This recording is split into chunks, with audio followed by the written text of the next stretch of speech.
Hi! In front of me is Samsung Galaxy S4 and today I would like to show you how you can clean your storage on this device.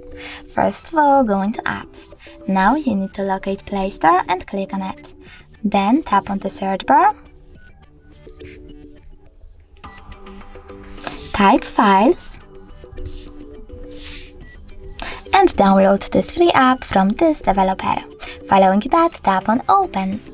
And firstly, accept.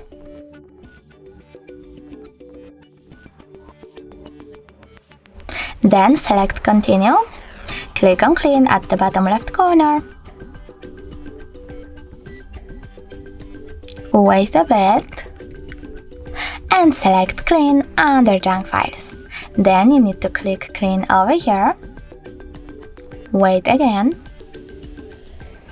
And as you can see, storage of my device was successfully cleaned. Thanks so much for watching. If you enjoyed this video, don't forget to leave a like, comment and subscribe. Bye!